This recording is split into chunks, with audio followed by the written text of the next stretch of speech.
Everyone. ഇന്ന് 2ാം ക്ലാസ്സിലെ integration day 1 exam ആണ്.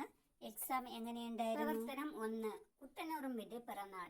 ഇന്ന് കുട്ടനുറുമ്പിൻ്റെ പിറന്നാളാണ്. കൂട്ടുകാരെല്ലാം വരിവരിയായി കുട്ടനുറുമ്പിൻ്റെ വീട്ടിലേക്ക് നീങ്ങി.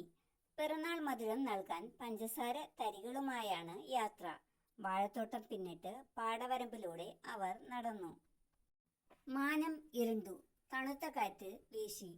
ഏത് സമയത്തും മഴ പെയ്യും. ചിണ്ടനുറുമ്പ് പറഞ്ഞു. ഠേ ഠേ ഠോ ഠോ.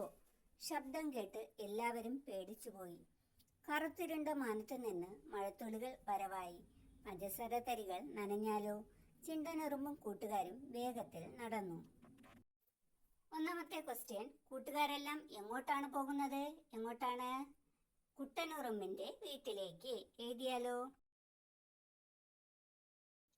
രണ്ടാമത്തെ ചോദ്യം, പിറന്നാൾ മധുരം നൽകാൻ അവർ കൊണ്ടുപോയത് എന്താണ്? എന്താണ്? പഞ്ചസാര തരികൾ. ടേ ടേ ഠോ ഠോ. ചിണ്ടനുറുമ്പും കൂട്ടുകാരും കേട്ട ശബ്ദം എന്തായിരുന്നു? ഉത്തരം, ഇടിവെട്ടുന്ന ശബ്ദം. ഇത്രയും എല്ലാവരും കറക്റ്റായിട്ട് എഴുതിയല്ലോ. ഇനി 4ാമത്തെ ക്വസ്റ്റ്യൻ നോക്കാം. ഏത് സമയത്തും മഴ പെയ്യും എന്ന് ചിണ്ടനുറുമ്പ് പറഞ്ഞത് എന്തുകൊണ്ട്?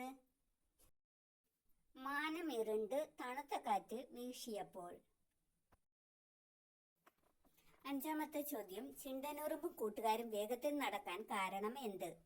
എന്താണ്? പഞ്ചസാര തരികൾ നനയാതിരിക്കാനാണ് വേഗത്തിൽ നടന്നത്. ഓക്കെ, ഇതായിരുന്നു 1ാമത്തെ ആക്ടിവിറ്റി. പ്രവർത്തനം 2, സംഭാഷണം എഴുതാം. ചാറ്റൽ മഴ പെരുമഴയായി. പഞ്ചസാര തരികൾ അലിഞ്ഞലിഞ്ഞു പോയി. കുട്ടനുറുമ്പിന് ഇനി എന്തു കൊടുക്കും? അവർക്ക് സങ്കടമായി. അപ്പോഴാണ് ചിങ്കൻ കുരങ്ങൻ വയലിൽ നെന്മണികൾ വാരിക്കൂട്ടുന്നത് കണ്ടത്. ചിണ്ടനുറുമ്പും കുരങ്ങനും തമ്മിലുള്ള സംഭാഷണം എഴുതിയാലോ? ചിണ്ടനുറുമ്പ്: കുരങ്ങൻ ചേട്ടാ, ഇത്തിരി നെന്മണി തരുമോ? കുരങ്ങൻ ചോദിക്കുകയാണ്, എന്തിനാ? ചിണ്ടനുറുമ്പ് എന്ത് മറുപടി പറയും? പിറന്നാൾ സമ്മാനം നൽകാൻ. അപ്പോൾ കുരങ്ങൻ എന്ത് ചോദിച്ചിട്ടുണ്ടാവും? ആരുടെ പിറന്നാളാണ് എന്ന് ചോദിച്ചിട്ടുണ്ടാവും അല്ലേ? അതിന് മറുപടി ചിണ്ടനുറുമ്പ് എന്ത് പറഞ്ഞിട്ടുണ്ടാവും? കുട്ടനുറുമ്പിന്റെ പിറന്നാൾ. കുരങ്ങൻ എന്ത് പറഞ്ഞിട്ടുണ്ടാവും? ശരി, നെന്മണി തരാം എന്ന് പറഞ്ഞിട്ടുണ്ടാവും അല്ലേ? കുട്ടികൾ സംഭാഷണം എഴുതുമ്പോൾ ഓരോ കുട്ടിയുടെയും മനസ്സിൽ തോന്നുന്ന ആശയമാണ് എഴുതേണ്ടത്. ഓരോ കുട്ടിക്കും മനസ്സിൽ വരുന്ന ആശയങ്ങൾ വ്യത്യസ്തമായിരിക്കും. പ്രവർത്തനം 3, ചേർത്ത് വരയ്ക്കാം. നെന്മണികളുമായി നടക്കാൻ തുടങ്ങിയപ്പോഴാണ് അവർ കുറേ കൃഷി ഉപകരണങ്ങൾ കണ്ടത്. ഇവയുടെ ഉപയോഗങ്ങൾ എന്തൊക്കെ? വരച്ച് യോജിപ്പിക്കൂ. ആദ്യം കാണുന്നത് അരിവാൾ. അരിവാൾ എന്തിനാ ഉപയോഗിക്കുന്നത്? നെല്ല് കൊയ്തെടുക്കാൻ. രണ്ടാമത്തെ ചിത്രം കുട്ട. കുട്ട എന്തിനാ ഉപയോഗിക്കുന്നത്? വളം കൊണ്ടുപോകാൻ. മൂന്നാമത്തെ ചിത്രം പമ്പ് അല്ലേ? അതെന്തിനാ ഉപയോഗിക്കുന്നത്? ചെടി നനയ്ക്കാൻ. വെള്ളം ചെടി നനയ്ക്കാൻ അല്ലേ? ഓക്കെ, ഇതാണ് ശരി ഉത്തരം. ഇനിയും ഇതിൽ ക്വസ്റ്റ്യൻസ് ഉണ്ട്, അത് നമുക്ക് നോക്കാം. ബാക്കി ക്വസ്റ്റ്യൻസ്. ഈ ഉപകരണത്തിന്റെ പേരെന്ത്? ഉപകരണത്തിന്റെ പേരെന്താണ്? മൺവെട്ടി. ഇതിന്റെ ഉപയോഗം എന്താ? എന്തിനാ ഉപയോഗിക്കുന്നത്? മണ്ണ് കിളയ്ക്കാൻ. പ്രവർത്തനം 4, വരികൾ ചേർക്കാം, ഒത്തുപാടാം. കുട്ടനുറുമ്പിന്റെ വീട്ടിൽ പിറന്നാൾ ആഘോഷം പൊടി പൊടിക്കുകയാണ്. പാടി നോക്കൂ. ഇന്നാണല്ലോ ഇന്നാണല്ലോ കുട്ടനുറുമ്പിൻ ജന്മദിനം, പച്ചത്തത്ത പറന്നെത്തി തോരണമെങ്ങും തൂക്കുന്നു. ഇതിലുള്ള പിക്ചർ നോക്കിയേ. പച്ചത്തത്ത തോരണമെങ്ങും തൂക്കുന്നു. അത് പച്ചത്തത്ത എവിടെയുണ്ട്? പിന്നെ കുയില് പാടുന്നു. പിന്നെ എന്താ? മുയല് ബലൂണ് കൊണ്ടുവരുന്നു അല്ലേ? കുരങ്ങൻ എന്താ? കേക്ക് കൊണ്ടുവരുന്നു. മയില് ആടുന്നു. ഇതിലേതെങ്കിലും ജീവിയെ ചേർത്ത് വേണം നമുക്ക് പാട്ടുണ്ടാക്കാൻ.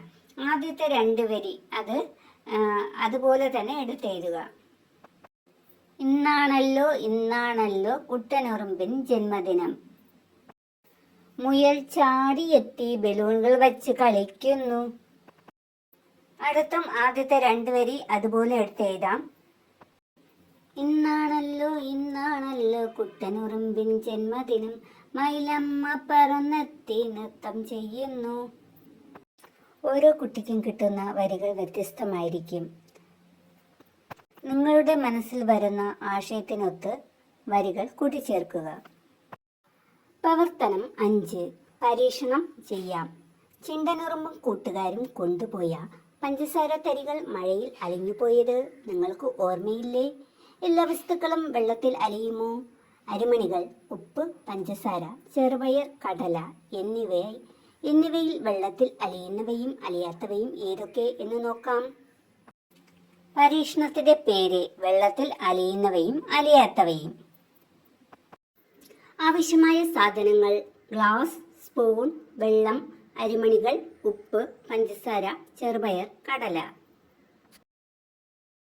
പരീക്ഷണം ചെയ്യുന്ന വിധം: ഒരു കുപ്പി ഗ്ലാസ്സിൽ ആവശ്യത്തിന് വെള്ളം എടുത്ത് അരിമണികൾ, കടല, ചെറുപയർ, ഉപ്പ്, പഞ്ചസാര എന്നിവ ഓരോന്നായി ഇടുക.